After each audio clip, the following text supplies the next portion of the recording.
कहावत है, एक झूठ को छिपाने के लिए 100 झूठ और बोलने पड़ते हैं। फिलहाल ये कहावत अमेरिकी राष्ट्रपति डोनाल्ड ट्रंप पर 100% फिट बैठती है।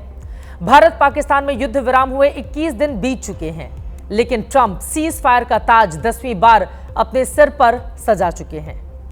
क्रेडिट लेने की ट्रंप की भूख न जाने कब खत्म होगी। शुरुआत डोनाल्ड ट्रंप के सबसे ताजा बयान से कर लेते हैं। We stopped India and Pakistan from fighting. I believe that could have turned out into a nuclear disaster. And I want to thank the leaders of India, the leaders of Pakistan, and I want to thank my people also. वैसे तो अमेरिकी राष्ट्रपति Donald Trump ने कोई नई बात नहीं कही है। बीते 21 दिनों से वो यही दोहरा रहे हैं, लेकिन ट्रंप के बयान को कांग्रेस ने हथियार बनाया और निशाने पर सीधे मोदी सरकार को ले लिया। कांग्रेस ने सोशल मीडिया पर एक्स पर एक पोस्ट डाली है। लिखा है, ट्रंप ने 10वीं बार कहा। तस्वीर में 10 लाल टोपियां दिखाई गई हैं, जो ट्रंप की पारंपरिक टोपी है। इस टोपी पर लिखा है, मैंने भारत पाकिस्तान युद्ध रुकवाया। सोशल मीडिया से लेकर कैमरे पर कांग्रेस ट्रंप के इन दावों को मोदी सरकार के खिलाफ इस्तेमाल कर रही है। प्रधानमंत्री मोदी पूरे देश में फैंसी ड्रेस कंपटीशन करते हुए घूम रहे हैं। एक बार मुंह नहीं खोला डोनाल्ड ट्रंप के विषय में। क्या आपने व्यापार रुकने के डर से सिंदूर का सौदा किया? क्या व्यापार अब देश से बड़ा हो गया है? इस सीज फायर एग्रीमेंट की, युद्ध विराम समझौते की शर्तें क्या हैं? प्रधानमंत्री जी सामने आइए और देश को जवाब दीजिए। 10 मई को भारत पाकिस्तान के बीच सीज फायर हुआ। भारतीय विदेश मंत्रालय ने बताया कि पाकिस्तान की गुहार पर भारत ने सीज फायर का फैसला लिया। भारत ने तीसरे देश की भूमिका से साफ इनकार किया था, लेकिन ट्रंप ने पहले सोशल मीडिया पर पोस्ट कर सीज फायर का क्रेडिट लिया, फिर कैमरे पर आकर अपनी पीठ थपथपा ली। विदेशी दौरों पर सीज फायर का श्रेय लेकर खुद को शांति दूत बताने की कोशिश की। क्रेडिट लेने की ट्रंप की भूख खत्म होने का नाम ही नहीं ले रही। अब ट्रंप के ये दावे कितने हवाबाजी हैं, इन दावों में कितना विरोधाभास है, इसे ट्रंप के ताजा बयान से ही आप समझ सकते हैं। We talk trade, and we said we can't trade with people that are shooting at each other and potentially using nuclear weapons. And they're great leaders in those countries, and they understood and they agreed, and that all stopped. राष्ट्रपति Trump ने कहा कि उन लोगों के साथ व्यापार हम नहीं कर सकते जो युद्ध में उलझे हुए हैं, लेकिन ट्रंप का यह बयान कितना बड़ा सफेद झूठ है, उसे इन आंकड़ों से समझिए। अमेरिका दुनिया का सबसे बड़ा हथियार निर्यातक है। पूरी दुनिया में 43% हथियार अकेले अमेरिका बेचता है। खुद डोनाल्ड ट्रंप हाल ही में सऊदी अरब के साथ 142 अरब डॉलर की डिफेंस डील कर चुके हैं। यानी हथियारों को बेचकर मालामाल होने वाले देश का राष्ट्रपति अब शांति की बातें कर रहा है।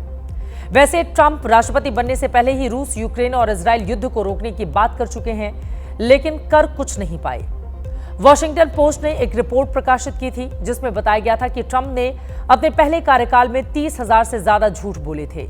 लगता है इस बार ट्रंप अपने पुराने रिकॉर्ड को साल भर के अंदर ही तोड़ देंगे। हालांकि ट्रंप के सीज फायर के दावों पर भारत में सियासी बवाल जरूर मचा हुआ है। अब बात हमेशा सुर्खियों में रहने वाले दुनिया के मशहूर बिजनेसमैन एलॉन मस्क की। कहते हैं, नाम बनाने में बहुत लंबा वक्त लगता है, मेहनत लगती है, लेकिन एक गलत हरकत बरसों में बनाई साख पर मिनटों में सवाल खड़े कर देती है। ऐसा ही कुछ अमेरिका के जाने माने उद्योगपति एलॉन मस्क के साथ हुआ है। तकनीकी के दम पर सड़क से लेकर अंतरिक्ष तक क्रांतिकारी बदलाव लाकर अपनी काबिलियत का लोहा मनवाने वाले एलॉन मस्क एक नए विवाद में फंस गए हैं। 2 दिन पहले अमेरिकी राष्ट्रपति डोनाल्ड ट्रंप की टीम छोड़कर सबको हैरान करने वाले मस्क पर अब एक बड़ा आरोप लगा है। अमेरिका के एक नामी अखबार ने दावा किया है कि 53 साल के उद्योगपति एलन मस्क नशा करते हैं। अमेरिकी अखबार ने दावा किया है कि राष्ट्रपति ट्रंप की टीम में काम करते हुए भी मस्क नशीली दवाएं ले रहे थे। लगातार नशीली दवा के इस्तेमाल का असर एलॉन मस्क के शरीर पर भी पड़ने लगा था। एलॉन मस्क के बेहद करीबी लोगों से भी बातचीत के आधार पर तैयार रिपोर्ट के मुताबिक एलॉन मस्क हर रोज अपने साथ 20 गोलियों का एक बॉक्स लेकर चलते हैं। उस डिब्बे में केटामाइन, एक्टेसी, साइकेडेलिक मशहूर जैसी दवाइयां हैं। मस्क केटामाइन लेते हैं और कभी कभी उसे बाकी दवाओं के साथ मिला लेते हैं। ये तब की बात है जब मस्क अमेरिकी चुनाव में ट्रंप के प्रचार में बेहद सक्रिय थे। एलन मस्क के अखबार के सभी आरोपों को हालांकि खारिज कर दिया, ड्रग्स इस्तेमाल की बात को बेबुनियाद करार दिया।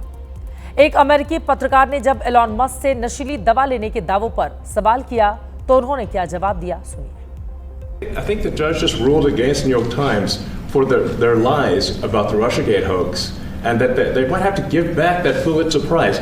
That New York Times, let's move on.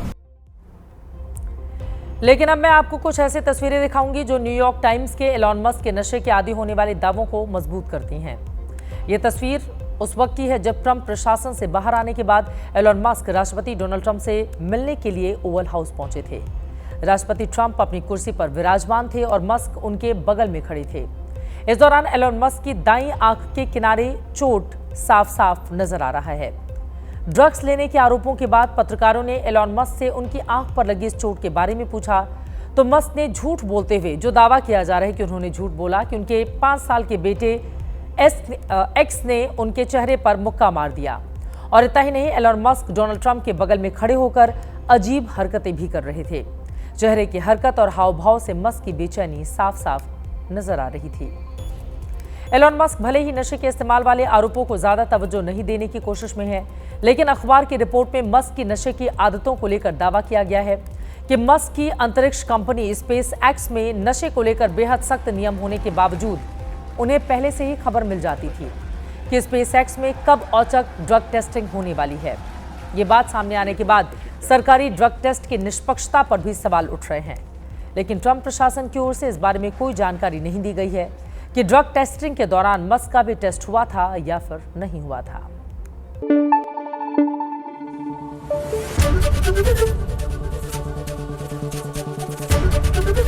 ABP news आपको रखे आगे।